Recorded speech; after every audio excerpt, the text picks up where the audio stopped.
Bonjour à tous, on se retrouve aujourd'hui pour le 6e épisode du Calisthenics Science Podcast.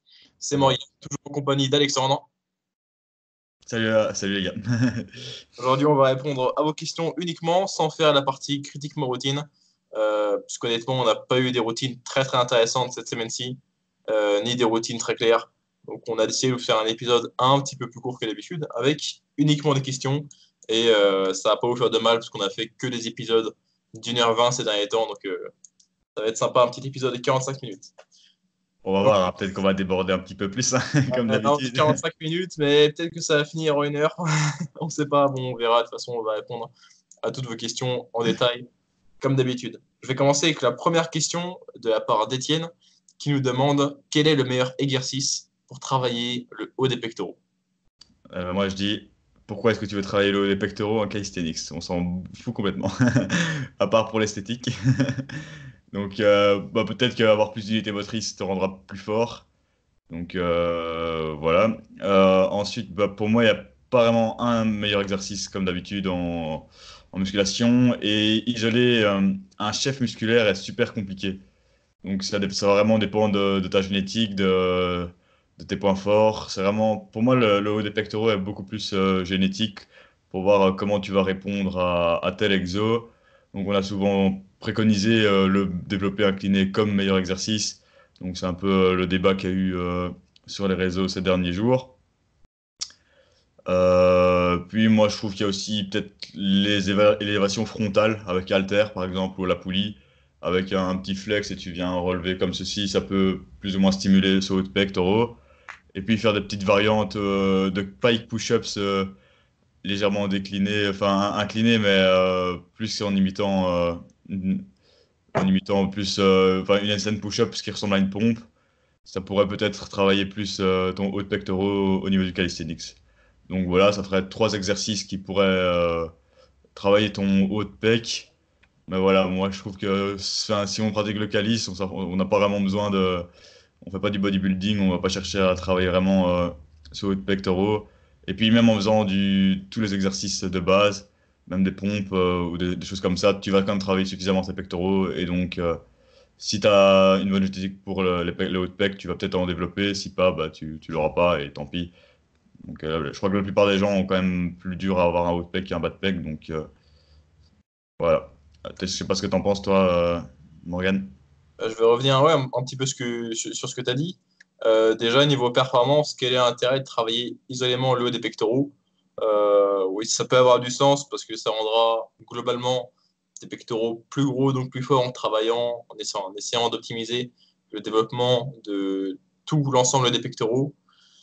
On a tendance à dire souvent que le développé incliné et autres variantes du type qui suivent cet angle-là sont des exercices intéressants pour le haut des pectoraux. C'est pas exactement ce qui est montré via les études EMG. Donc EMG, c'est électromyogramme. Ça quantifie, ça mesure l'excitabilité d'un muscle, ou plutôt l'excitation d'un muscle sur un mouvement. Et du coup, ça nous donne plus ou moins une idée de à quel point il est actif durant un certain exercice. Cependant, il y a des limites à des études EMG parce que c'est pas exactement une, comment on dirait, c'est pas exactement un bon indicateur pour savoir à quelle hypertrophie on peut s'attendre. Ça peut brièvement nous donner une idée, mais en réalité, des exercices avec des activations EMG légèrement différentes peuvent donner des hypertrophies tout à fait similaires. Et puis aussi ces exercices-là, en général, on ne voit pas de différence significative entre des faisceaux qui travaillent plus que d'autres. Donc, c'est assez rare. C'est Et assez justement, léger. sur les études EMG, il y a assez peu, voire aucune différence entre un développé couché, un développé incliné. D'ailleurs, même ce qui est marrant, c'est que Brett Contreras, donc, qui est un chercheur donc, spécialisé, c'est assez marrant, dans l'hypertrophie du grand fessier.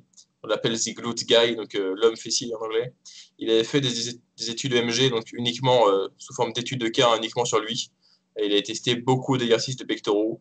Et il avait même trouvé anecdotiquement sur lui que sur les dips, il avait une meilleure activation du haut des pectoraux que sur tous les autres mouvements de développer, etc. Donc, ce qui est assez marrant parce que les dips, on pourrait dire que ça ressemble à un développé décliné, qui Ouais, serait j'ai vu. l'inverse d'un développé incliné, alors que le développé incliné, on dit souvent que c'est un exercice pour le haut des pectoraux.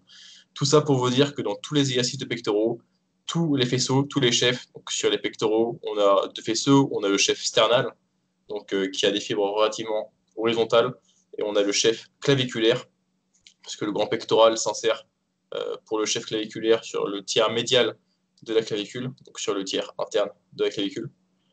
On pourrait aussi dire qu'il y a un faisceau costal, mais bref. On a un faisceau sternal et un faisceau claviculaire.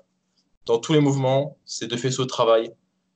On peut possiblement faire travailler plutôt l'un ou l'autre, mais c'est même pas encore sûr.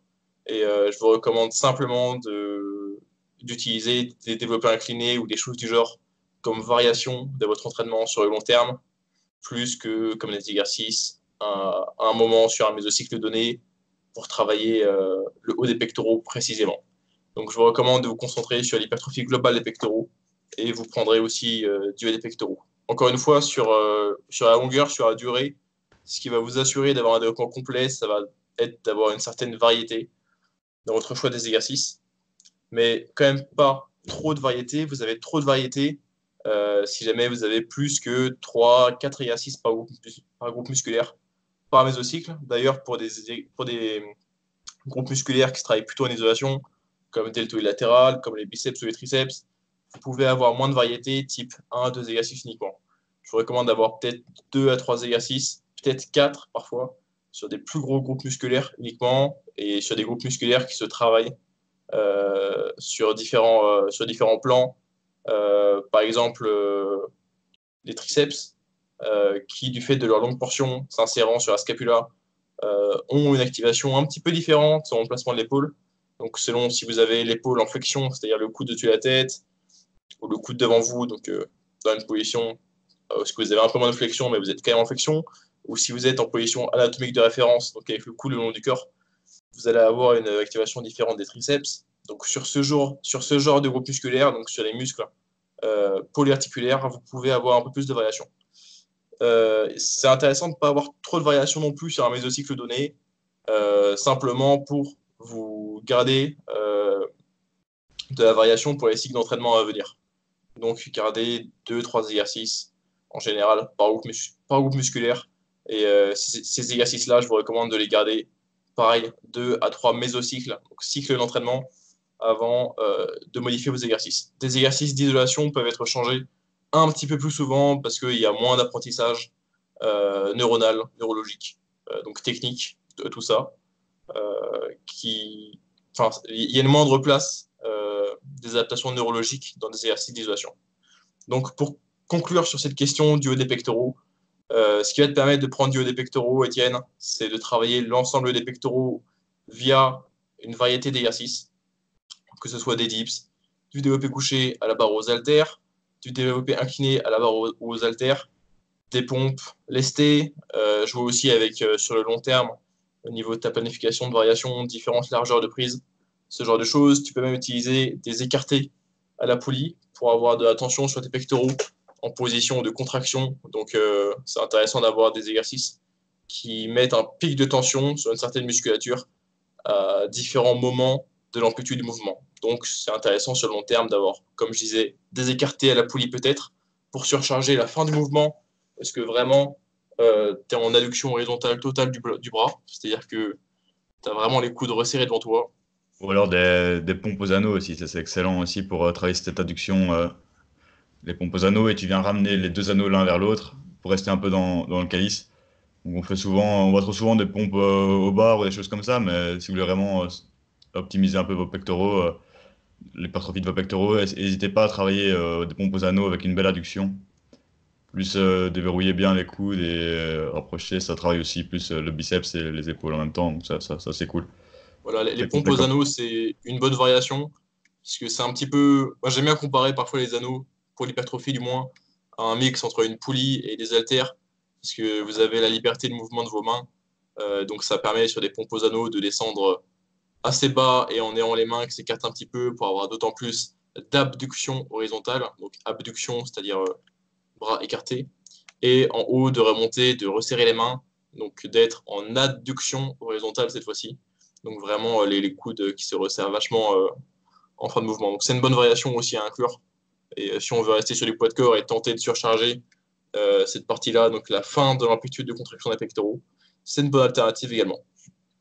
Ouais. Moi, je voulais rajouter, bah, c'est vraiment à vous de vous faire votre expérience là-dessus, hein. Donc, essayez un peu, voir comment vous réagissez, parce que on peut mettre le même programme à un mec ou à un autre, bah, ils vont jamais prendre tous les deux la même portion au niveau du haut de pec. Donc, c'est vraiment à vous, voyez comment vous réagissez avec tel exercice sur votre mésocycle. Si c'est vraiment ça qui vous fait prendre du haut de pec, essayez de faire un peu au feeling aussi. Vous sentez un peu la sensation que ça vous fait.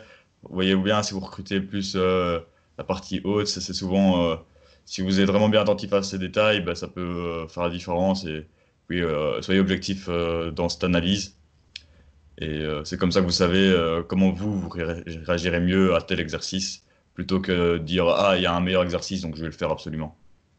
Donc voilà. Sur le long terme, Étienne, si tu progresses au dips, si tu progresses aux pompes et pompes lestées, si tu progresses aussi peut-être sur un exercice type développé incliné, bref, tu progresses sur le long terme en charge, en répétition, même en série sur un tas d'exercices de pectoraux, il n'y a aucun doute que tu as pris les pectoraux et aussi certainement que tu as pris du haut des pectoraux. Ouais. Et puis, les pectoraux sont moins importants pour nous que les deltos, par exemple. Nous, on veut des gros deltos antérieurs pour taper des grosses planches. Les pectoraux, ils vont servir un peu à l'adduction, à des choses comme ça, mais ça sera moins. La flexion d'épaule, évidemment aussi, mais ils seront moins importants. En calisthenics, tu bénéficieras beaucoup plus d'avoir des énormes deltoïdes que des gros pecs. Enfin, si tu as envie d'avoir des objectifs en planche ou des choses comme ça, on s'en fout d'avoir un gros bench, on veut des grosses planches. Mais on veut aussi des gros dips, donc il faut quand même un peu de pec pour bien dipser. Ouais, il faut quand même mettre des bonnes épaules aussi. Ouais. On va passer à la prochaine question. Donc, il y a Martin qui nous demande. Apparemment, il y a quelqu'un qui a des choses à se cacher là. Donc, que pensez-vous du Nutella comme seule exception dans sa diète? Donc, bah, je vais laisser Morgane y répondre. Voilà. Ouais, c'est une question assez marrante déjà. Alors la nutrition, faut la voir plutôt d'une façon, et là je cite en quelque sorte Eric Helms, parce que je suis en train de lire la nutrition, enfin la Muscle and Strength Pyramid, donc édition nutrition, bref, c'est un livre de recommandations nutritionnelles qui rentre pas tellement dans les détails, mais qui donne beaucoup de recommandations pratiques. Il nous parle du fait d'inclure, enfin d'avoir plutôt un mindset, donc putain, j'ai un trou là, comment on dit en français? Bah, un mental, Un, une mentalité, Ouais, une mentalité, voilà, une putain. approche. Ouais, une mentalité. Alors finalement, j'aime pas trop utiliser des anglicismes, mais voilà, une mentalité, un état d'esprit, voilà. Et Un donc, état d'esprit. Eric Hems nous parle d'avoir plutôt un état d'esprit inclusif que exclusif dans la nutrition. Donc, en visant une nutrition saine, il faut plutôt penser la nutrition saine comme étant j'inclus des aliments très nutritifs plutôt que penser j'exclus des aliments peu nutritifs. C'est l'état d'esprit qu'il faut avoir. Pourquoi? C'est parce que ça apporte bien plus de frustration de se dire je ne peux pas manger ci, je ne peux pas manger ça. Et le fait d'avoir un mindset plutôt inclusif, on va se concentrer plutôt sur ce qui est bon pour nous et on va aussi avoir moins de remords à consommer d'autres ingrédients qui sont moins intéressants nutritionnellement, donc qui seraient moins riches en fibres, en micronutriments, en protéines globalement. Et pour le coup, pour la santé psychologique sur le long terme, l'état d'esprit inclusif est plus sain que l'état d'esprit exclusif qui vous fait d'autant plus fantasmer sur les aliments que vous ne pouvez pas consommer et ça va vous mener à des gros craquages pour la suite. Donc, pour être spécifique, un peu plus spécifique sur la question de Martin, une fois qu'on a mis un petit peu, une fois qu'on a posé un petit peu le décor, euh, il faut voir que le Nutella, tu peux en consommer au quotidien, tu peux en consommer chaque semaine et perdre du poids quand même, parce que c'est pas en excluant un aliment, deux aliments, un aliment particulier que ce simple fait va te faire perdre du poids. Ce qui va compter, ça va être le total calorique. Et ensuite, pour conserver un maximum de muscles, on va chercher à avoir des protéines aussi qui sont suffisamment élevées. Tu peux consommer du Nutella, Mais est-ce que c'est recommandé de consommer du Nutella et beaucoup de Nutella chaque jour? Eh bien, certainement pas, pour deux raisons. La première raison, c'est que si tu consommes beaucoup de tes calories venant du Nutella, tu vas avoir moins de place, moins de calories pour inclure d'autres aliments, donc que ce soit des aliments intéressants nutritionnellement, mais aussi que ce soit des aliments qui t'apportent beaucoup de satiété. Disons que tu manges 2000 calories par jour. Si sur ces 2000 calories, 500 calories viennent du Nutella, et ben, ça te prend pas mal de place. Le Nutella ne va pas t'apporter beaucoup de satiété, donc tu vas pas être rassasié après avoir consommé tes 500 kilocalories de Nutella, et tu vas être dans une moins bonne situation pour remplir tes 1500 calories avec beaucoup d'aliments très nutritifs. Donc ça, c'est la première raison, avoir une diète dite flexible et inclure des aliments un petit peu moins, entre guillemets, sains, euh, ça fait que tu auras moins de place dans tes calories pour être rassasié et avoir de nutriments. Première raison. La deuxième raison, c'est que en incluant, et ça dépend des individus, en incluant ce genre d'aliments qui sont des aliments que tu aimes beaucoup, même des aliments sur lesquels tu ne peux plus t'arrêter lorsque tu commences à les manger, et ben c'est facile de ruiner ta nutrition. Il y a beaucoup de diètes qui peuvent fonctionner et des diètes qui sont restrictives, du type par exemple la diète cétogène.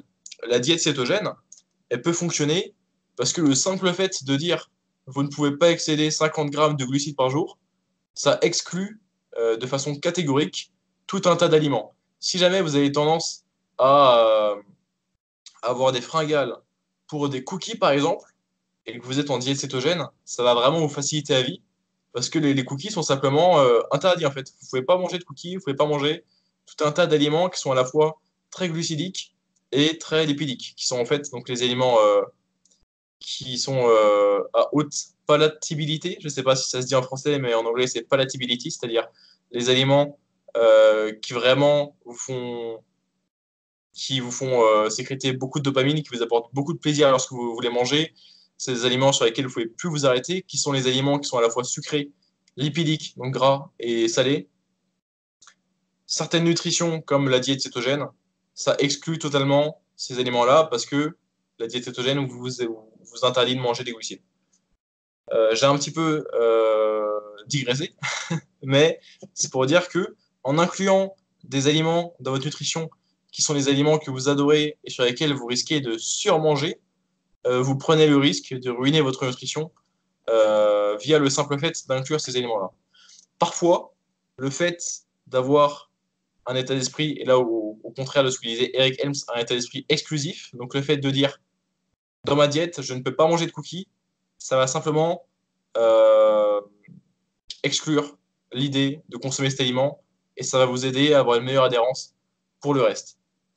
Donc Martin, si jamais tu es capable de manger 50 grammes de Nutella, 60 grammes de Nutella et de ne pas manger tout le pot, tu peux inclure du Nutella dans ta nutrition.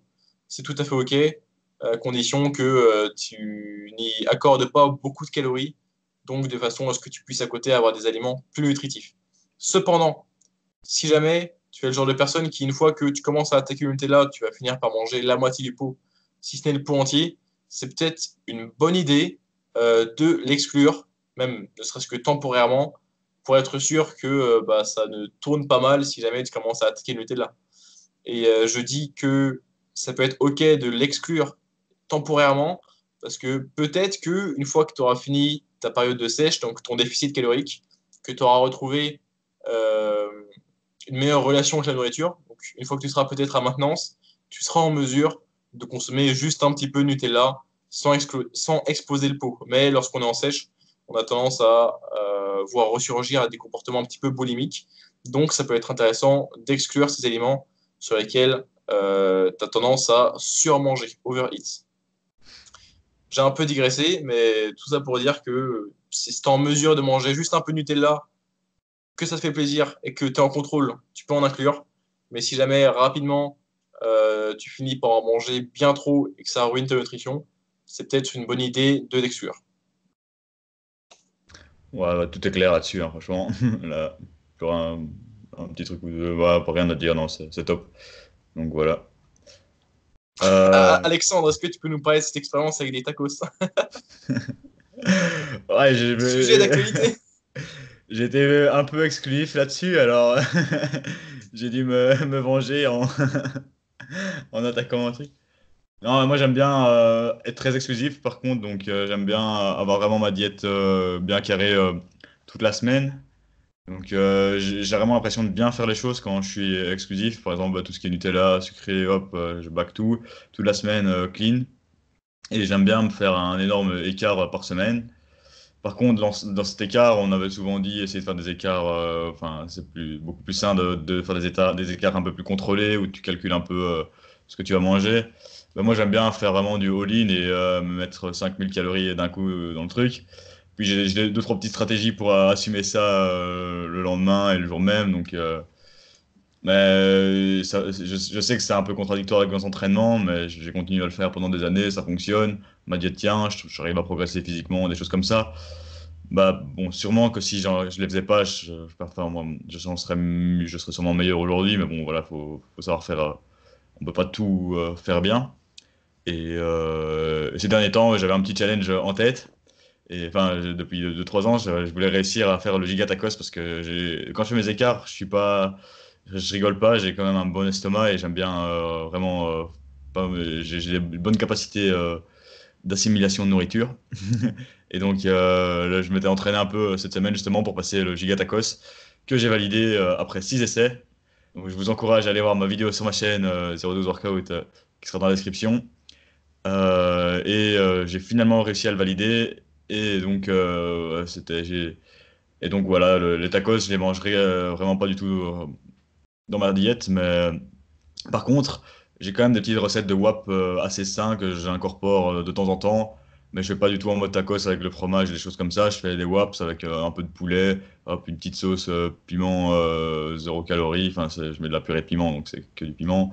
Avec des choux, des trucs comme ça. Et puis parfois un peu de cottage cheese ou des trucs comme ça. Et ça, tu peux le caler vraiment dans tes macros. Après, tu as le pain. On va dire, ouais, le pain, le WAP, c'est pas un truc le plus sain, mais bon, ça rentre bien dans les macros. Ça fait une source de glucides. Et donc, à toi de calculer un peu la quantité dont tu as besoin. Donc, j'arrive à manger 2 ou 3 crêpes. Donc, ça me ferait 165 grammes, par exemple. Et je sais exactement ce que c'est. Non, 185 parce que c'est 370 pour 6.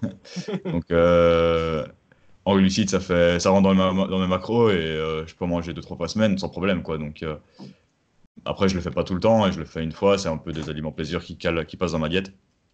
Et ça reste sain. Donc, bah voilà. Tu pourras faire la même chose avec le Nutella. Ouais, il y a quelque chose qui me vient à l'esprit aussi, c'est que donc selon l'état d'esprit que vous avez vis-à-vis de votre nutrition, si c'est un état d'esprit inclusif ou un état d'esprit exclusif, ça peut, si vous êtes dans un état d'esprit exclusif, et ça, faut en avoir conscience.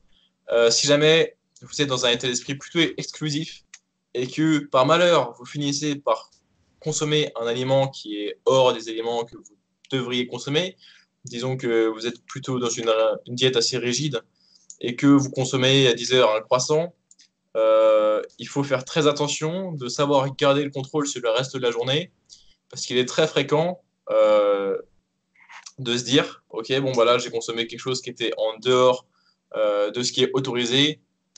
J'ai totalement raté ma journée. Quitte à rater sa journée, autant aller manger un kebab ce midi et aller manger au japonais ce soir et cet après-midi manger des sneakers dans mon lit. Non, c'est pas parce que vous faites un petit écart sur votre nutrition que la journée est gâchée. Et c'est une erreur, c'est un biais psychologique, je dirais même, une pathologie presque. Le fait de se dire que la journée est totalement ratée, compte donné que vous avez fait un écart, donc que vous avez consommé un aliment qui était en dehors de ce que vous devez consommer habituellement dans votre diète.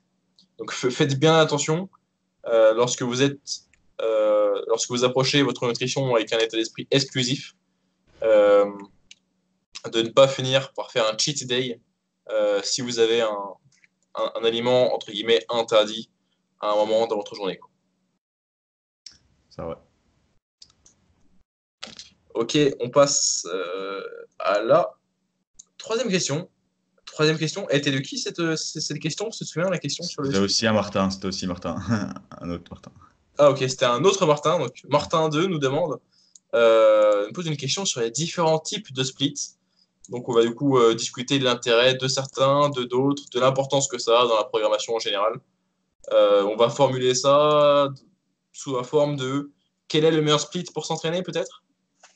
Ouais, c'est dur à... Ça dépend, ça dépend. Ah bah oui, on Ouais, va avoir une longue ok. discussion, ça va être cool.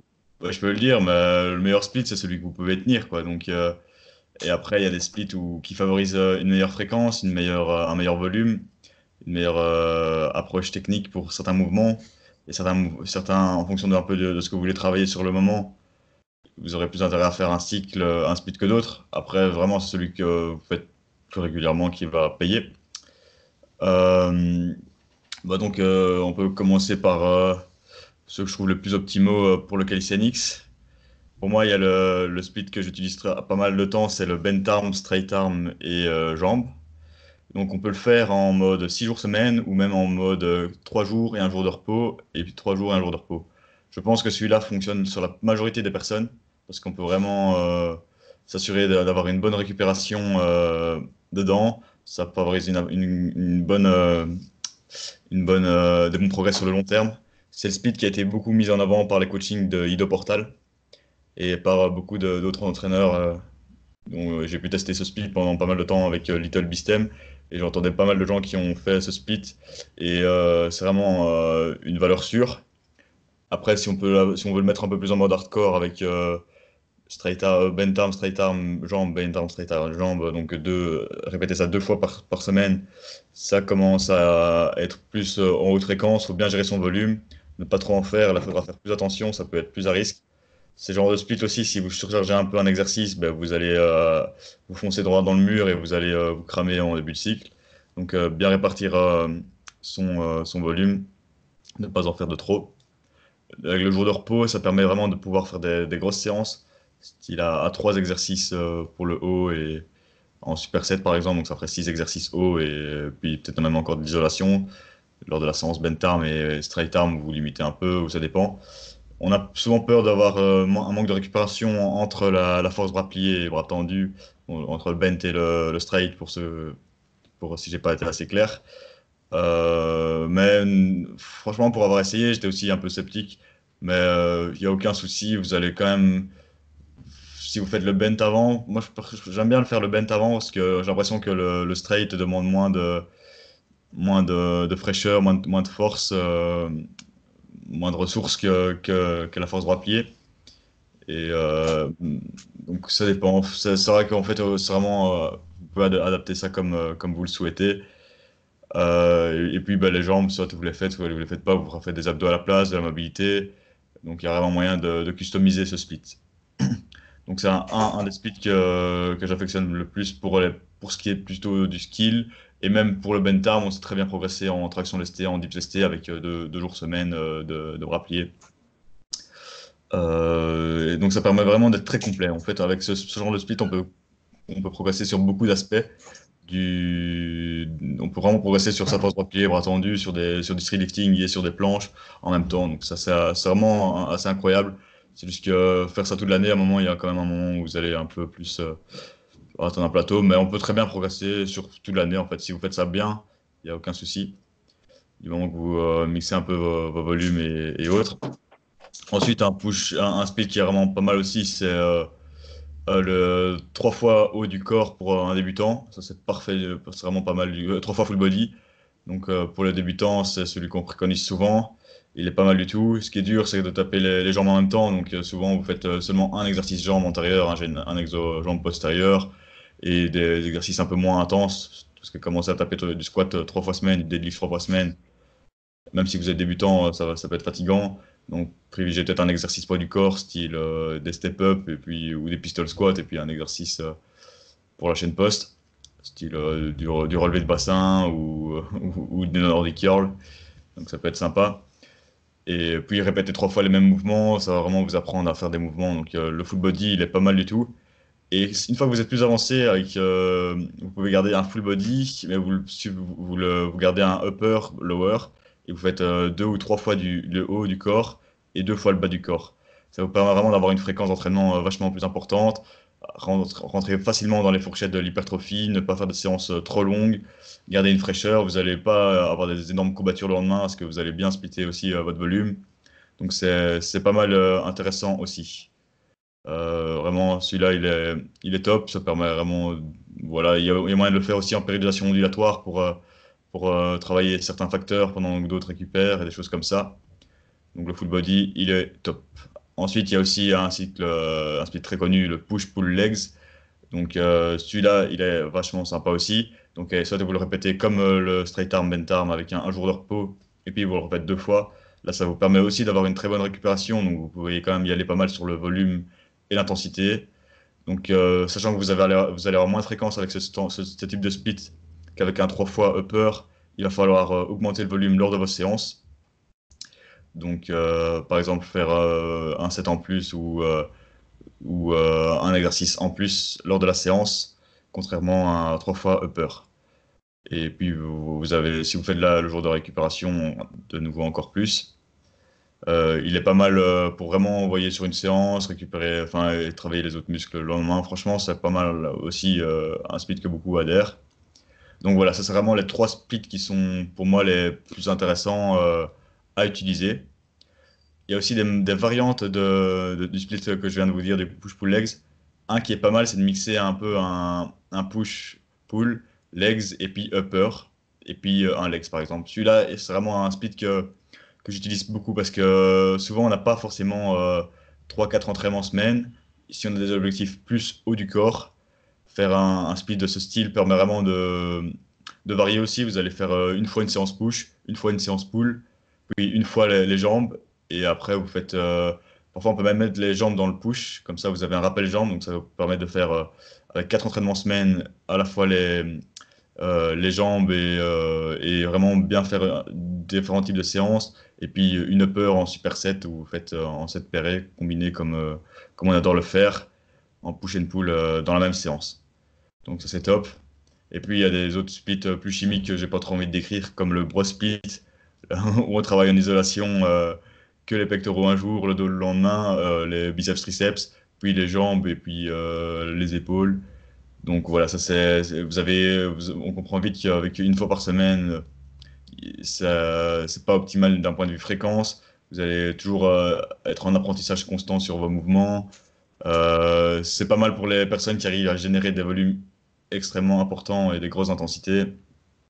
Mais pour la plupart des personnes, surtout les débutants, éviter ce type de split trop souvent répandu. Et après, il y a encore pas mal de splits. C'est vraiment, il y a moyen de customiser pas mal de choses. Il y a moyen de faire du push et faire des exercices pull dedans. Il y a tellement de variantes. Donc c'est une question assez vague.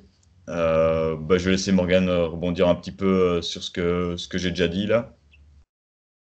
Ok, alors Alexandre a dit beaucoup de choses avec lesquelles je suis plutôt d'accord. Je vais reformuler un peu la question. Différents types de split, quel est le meilleur split? En fait, il faut déjà voir à quoi ça correspond d'organiser son entraînement selon différentes répartitions des entraînements. Ce que ça change d'un split à un autre, c'est de un la fréquence. Le gros split, ce sera une fréquence d'une seule fois par semaine. Un push-pull leg, ce sera certainement deux. Le format 3 upper dont Alex en a parlé, ce sera certainement 3, etc., etc. Donc déjà, la fréquence. Deuxièmement, ça change l'ordre des exercices ou le nombre d'exercices par séance, à savoir que ça va un petit peu de pair avec la fréquence, puisque plus votre fréquence est élevée pour un volume donné, moins vous aurez de séries par groupe musculaire ou par mouvement par séance. Ce que je veux dire par là, c'est que si vous vous entraînez en full body 5 fois par semaine, certainement que vous aurez uniquement un mouvement par groupe musculaire dans la séance donnée. Il y a un avantage à ça, c'est que du coup, on a un seul mouvement, on peut être frais dessus, alors que si on avait 3, 4 mouvements, forcément, le premier mouvement serait de qualité, mais les exercices suivants souffriraient de la fatigue générée par le premier exercice. Euh, donc, qu'est-ce que j'ai dit? J'ai dit première chose, ça change la fréquence. Deuxième chose, ça change Le le nombre volume par d'exercices. séance, l'ordre des Ouais. exercices, etc. Troisième chose, ça change aussi le volume que vous pouvez générer sur une semaine. Savoir que globalement, dans la majorité des cas, si vous avez une plus faible fréquence, donc avec disons un gros split, vous n'allez pas pouvoir produire autant de volume de qualité qu'avec un push-pull leg. Et le push-pull leg ne va pas vous permettre de produire autant de qualité qu'un 3 upper, 3 lower par semaine, par exemple, etc. Et bon, après, on peut débattre sur l'intérêt d'un full body plus de 3 fois par semaine, parce qu'on sait que niveau fréquence, il y a des bienfaits vraiment notables de passer de 1 à 2 fois, 2 à 3, encore un petit peu, mais plus tellement, il y en a encore, mais bien moins à augmenter une fois qu'on est déjà à 3. Et puis, il y Donc, a parfois différents des splits, ça change votre volume par séance, ça change votre fréquence, et ça change votre capacité à générer un certain volume sur la semaine. Quelque chose qu'avait dit Alexandre au début de sa réponse, et je suis totalement d'accord, c'est que le meilleur split, c'est avant tout un split, premier critère, auquel vous pouvez adhérer. C'est un split qui est réaliste. Dans justement le livre, encore une fois, d'Eric Helms, mais cette fois-ci pas son livre de nutrition, son livre d'entraînement, donc la Strength and Muscle Pyramid, il nous dit de créer un programme qui est REF, R-E-F. R, c'est réaliste, donc réalistique. E, c'est enjoyable, pardon, j'avais un trou. Ouais. Donc enjoyable, c'est appréciable. Et F, c'est flexible. Donc il nous faut un programme réaliste, appréciable et flexible. C'est-à-dire qu'il vous faut un split que vous aimez, un split que vous pouvez rentrer dans votre semaine et un split flexible dans le sens où si vous avez un souci, vous ne pouvez pas vous entraîner un jour donné, il faut que vous soyez capable de pouvoir quand même compenser sur une autre séance. Par exemple, si vous ratez une séance push, mettre cette séance push en combiné avec une séance pull, du coup pour former une séance upper, et quand même rattraper les séries des exercices que vous avez ratés. Les splits que j'aime bien, moi je suis assez fan du 3 upper par semaine et 2 lower. Euh, le straight arm bend arm dont a parlé également Alexandre est sympathique, mais souvent je préfère le straight arm bend arm parce que ça me permet d'avoir. Non, pardon, je préfère souvent le 3 upper que le straight arm bend arm, excusez-moi, parce que ça me permet d'avoir un petit peu plus de fréquence. Parce que du coup, sur un straight arm bend arm, on a seulement 2 fois par semaine en fréquence sur chaque mouvement. Ouais, ça dépend si tu peux trouver les mêmes composantes. Par exemple, tu fais ta planche 4 fois semaine grâce à ce split-là. Tandis qu'avec un 3 fois upper, tu peux avoir ta planche que 3 fois semaine. Avec un straight arm, bent arm, tu vas bosser à la fois ta straight arm et puis tu vas bosser aussi des autres mouvements, la planche push-up par exemple. Et donc ça te permet d'avoir 4 fois la même fréquence sur le même mouvement. Alors oui, ça dépend, parce que Ouais, sur un straight arm bend arm, on peut dire que du coup, sur tes 4 jours, tu fais des exercices te faisant progresser sur ton mouvement donné. Donc, sur les 2 jours straight arm, c'est-à-dire bras tendu, on fera certainement de la planche. Et sur les jours bent arm, donc bras fléchis, on fera certainement différentes variantes de planche push-up. Oui, mais par mouvement donné, sur un 3 fois upper, on peut faire 3 fois de la planche, bras tendu, ouais. l'exercice en question. Et ça t'empêche pas ensuite de rajouter des planches push-up. Malgré que du coup, tu seras peut-être un peu moins frais parce que tu as fait un petit peu ta planche au préalable. Et on en revient au fait que des différents splits t'offrent différentes fréquences et différents volumes par séance.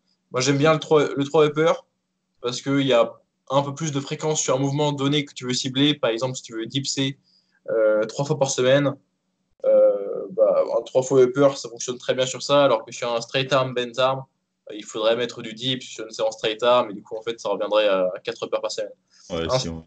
un split avec lequel j'ai travaillé ce mésocycle, c'était assez particulier. C'était un 4 fois upper et une fois lower par semaine. Et j'avais par jour simplement un exercice haut du corps, un exercice de poussée et un exercice de tirage dans mes séances haut du corps. Donc j'avais des séances haut du corps parce que j'avais simplement, disons, des tractions et du développé militaire. Mais par contre, j'avais ça, donc j'avais 4 séances haut du corps par semaine. Ce qui fait que par séance, je faisais pas grand-chose. Je faisais entre 3, 4, même souvent 5 séries par exercice. Et c'était assez difficile. Mais j'arrivais à tolérer une haute fréquence parce que, bon, 5 séries pour un groupe musculaire, c'est pas la fin du monde, que j'avais une certaine rotation au niveau de mon choix des exercices. J'avais assez peu de variations, mais ça faisait quand même l'affaire parce que je faisais les tractions seulement 2 fois par semaine, par exemple. Pareil, mes deux autres jours où est-ce que j'avais de tirage, c'est du rowing. Donc, j'avais un petit peu de repos par mouvement, parce que j'avais 3 à 4 jours de repos entre chaque mouvement. Donc c'était OK niveau récupération. Ça me permettait de générer pas mal de volume quand même. Parce que vu que j'avais uniquement un seul exercice de tirage ou de poussée par séance du corps, il n'y avait pas de souci à faire 5 séries avec des rest-pauses assez proches de l'échec, etc. Parce que j'avais uniquement à récupérer de 5 séries de tirage d'un jour sur l'autre et 5 séries de poussée d'un jour sur l'autre. C'était OK. J'avais cependant uniquement un jour bas du corps. Où en réalité, souvent, je finissais par faire 2 séances bas du corps. Euh, Parce que je me sentais bien, que j'encaissais bien niveau récupération. Donc, sur un jour de repos, j'allais faire des exercices de bas du corps. Mais ça ne posait pas de souci non plus d'avoir uniquement les jambes une fois par semaine, parce que j'ai déjà naturellement des jambes qui sont vraiment OK au niveau d'hypertrophie, au niveau de ma génétique, et même un peu de la force. Donc là, les jambes étaient un petit peu à maintenance, et ça me permettait, le fait de faire une seule fois les jambes par semaine, de mettre bien plus de travail de souplesse et de handstand, etc. Donc, il faut toujours voir que peu importe le split que vous allez choisir, c'est une balance entre des avantages et des inconvénients. Là, dans mon split actuel, ça favorisait beaucoup l'hypertrophie du haut du corps. J'avais une bonne fréquence, j'étais assez frais à chaque séance, mais cependant, j'avais qu'une seule fois par semaine du travail du bas du corps. Mais l'avantage d'avoir seulement une seule fois par semaine une séance bas du corps, c'était que je pouvais faire plus de souplesse, plus de handstand, etc. Sur une séance de type, sur un split, pardon, de type push-pull-leg, l'inconvénient, c'est que vous allez devoir vous entraîner 6 fois par semaine pour faire chaque semaine 2 fois chaque groupe musculaire. Donc, ça fait quand même beaucoup de jours à la salle pour uniquement 2 fois par semaine par mouvement, par groupe musculaire. Mais cependant, l'avantage, c'est que avec un push-pull leg, on se retrouve à avoir des séances assez courtes. Parce que du fait que vous vous entraînez 6 fois, chaque séance est assez petite. On a souvent des séances qui durent entre 45 et 90 minutes lorsqu'on est sur un push-pull leg selon le volume qu'on a dans nos séances. Et du coup, faire un push-pull leg 2 fois par semaine, ça nous permet encore une fois d'inclure plus de travail de handstand, de souplesse, etc. Ou peut-être que c'est uniquement ce qui fonctionne dans votre emploi du temps. Si vous avez, disons que 3 jours par semaine pour vous entraîner, disons que vous avez le samedi, le dimanche et le mercredi, ce sera vraiment un petit peu galère. Euh, c'est impossible que vous fassiez un push-pull leg efficace. Cependant, faire du upper-lower donc sur le samedi, dimanche et un full body sur le mercredi, c'est certainement le meilleur choix, la meilleure option que vous avez. Par contre, si vous avez tous les jours possibles pour vous entraîner, mais que vous avez jamais un jour où est-ce que vous avez beaucoup de temps, le push-pull leg va être génial pour vous puisque ça va vous permettre d'aller vous entraîner tous les jours de la semaine, mais que 45 minutes, 1 heure. Alors que si vous aviez un upper ou un lower ou une séance full body à faire, ce serait très compliqué de caler ça euh, dans 1 heure. C'est tout ce que j'avais à dire sur le sujet. Je pense on a bien traité la question. Il reste beaucoup de choses à dire. On pourrait faire un podcast uniquement Ouais, ouais, ça va sur être comment plus. répartir ses entraînements, mais je pense on a bien expliqué les avantages et inconvénients de chaque split. On a bien souligné le fait que, avant tout, il faut que ce soit quelque chose qui vous plaise, qui soit réaliste à faire et que vous puissiez adapter en cas de problème. Je voulais rajouter une petite parenthèse avec les splits que j'ai dit, avec par exemple le bent arm, straight arm, legs et repos, ou alors le push-pull legs repos, push-pull legs repos. Ça fait qu'on décale un peu son rythme de vie, quoi. Donc on fonctionne sur 8 jours à la place de 7. Et donc on se retrouve pas le lundi, on fait toujours à chaque fois une séance différente. Donc il faut pouvoir aussi se le permettre. Mais ça vous optimise vraiment la récupération aussi. Et donc, c'est aussi en fonction de votre rythme de vie. Donc, il faut savoir vraiment se permettre de faire certaines choses aussi. Et voilà, il n'y a pas vraiment de meilleur split. Il faut voir ce qui vous fonctionne sur vous et en fonction de votre horaire. C'est juste qu'il y a des splits qui sont plus propices à certaines fréquences et volumes, comme on a dit. Donc, on va passer à la prochaine question. Ronan qui demande à Morgan si est-ce qu'il utilise des lunettes anti-lumière bleue. Donc Morgan va nous dire ce que c'est et pourquoi il les utilise ou pas. Alors oui, en effet, j'utilise des lunettes anti-lumière bleue et je les ai justement recommandées à Ronan. Alors, qu'est-ce que c'est? Je les ai sur moi là, ça ressemble à ça.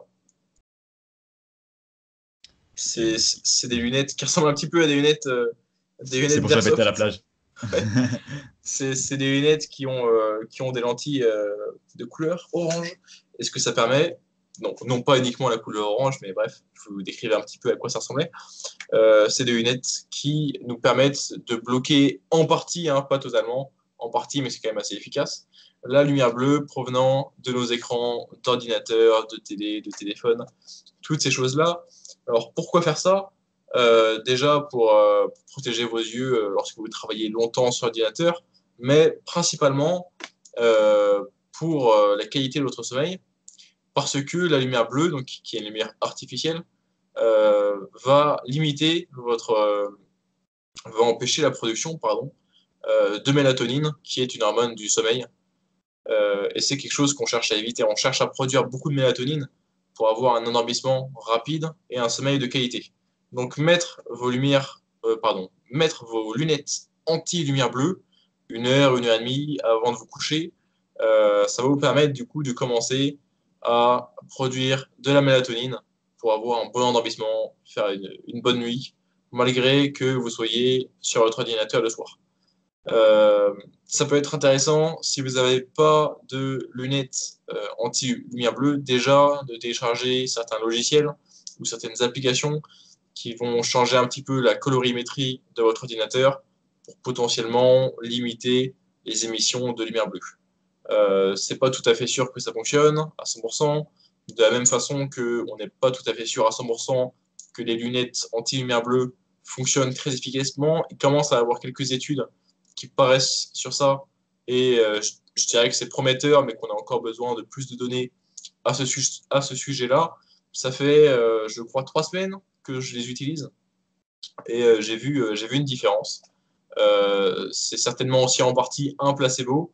Et je ne vais pas utiliser uniquement mon cas anecdotique pour vous recommander l'utilisation des lunettes anti-lumière bleue. Mais dans mon cas, j'ai trouvé que ça me permettait de m'endormir un petit peu plus rapidement. J'avais un petit peu moins mal à la tête lorsque j'étais pendant longtemps sur l'ordinateur. Voilà, toutes ces petites choses-là qui, au final, s'ajoutent et font que je suis assez satisfait de ces lunettes anti-lumière bleue pour l'instant.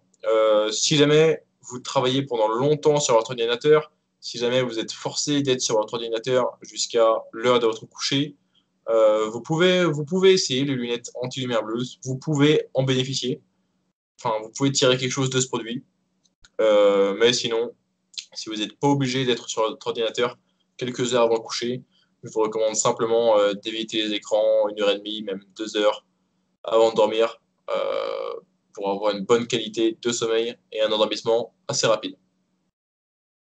Nickel, nickel.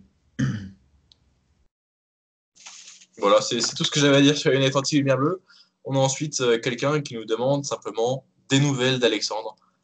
Quelqu'un qui aimerait savoir ce qui se passe dans la vie d'Alexandre ces derniers temps, de comment il progresse, de ce qui se passe dans sa vie, de ses projets. Dis-nous tout, Alexandre. Ouais, c'est mon pote Leandro qui demande ça, parce qu'on se voit pas souvent, il est passionné d'entraînement aussi. Prochaine fois, t'as intérêt à me poser une question sur l'entraînement, pas sur ma vie personnelle. Après, ça fait longtemps qu'on s'est plus vu. Donc, je t'ai déjà dit un petit peu par message, bah, là en vocal, ce sera un petit peu mieux. Bah, globalement, là, je viens de finir mon cycle de skill, j'ai commencé à faire un petit peu, pour ceux que ça intéresse aussi. Donc, vous pouvez voir un peu, bah, je vais en parler bientôt dans des vlogs et dans des choses comme ça.